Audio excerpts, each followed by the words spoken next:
Hello બચ્ચો, ચાલો પ્રશ્ન શરૂ કરીએ. CaCO3 ના 2 મોલ 900 ગ્રામ પાણીમાં ઓગાળવામાં આવે છે તો દર ટકાવારી શું થશે?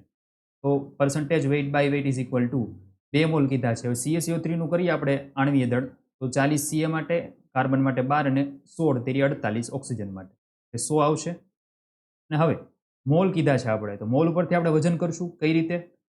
કેમ કે આપણને દર ટકાવારી જોતી છે તો દ્રાવણનું મળી જશે. કેમ કે કઈ રીતે? દ્રાવકનું આપેલું છે, દ્રાવ્યનું આપણે મોલ ઉપરથી મેળવી લઈએ, દ્રાવણનું વજન મળશે અને દ્રાવ્યનું વજન મળી જશે. પેલા દ્રાવ્યનું મેળવવું પડશે ને આપણે, તો દળના છેદમાં આણવીય દળ. મોલ છે 2 ઇઝ ઇક્વલ ટુ દળ.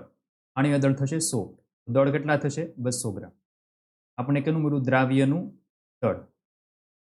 હવે આને ક્યાં મૂકશું આપણે? પર્સન્ટેજ વેઇટ બાય વેઇટમાં. એટલે આપણે કેટલું થશું? 200 ગ્રામ જે છે એ શું છે? દ્રાવ્યનું દળ છે. અને 900 પ્લસ 200 દ્રાવક અને દ્રાવ્યનું વજનનો સરવાળો કરીએ એટલે કેટલું મળશે? દ્રાવણનું વજન 900 પ્લસ 200 એટલે 1100 ગ્રામ. એ આપણે અહીંયા મૂકી દઈએ. કોઈના 100 કરી નાખીએ આપણે. અહીંયા જવાબ મળશે 18.18%. એટલે 3 આપણો સાચો જવાબ રહેશે. Thank you.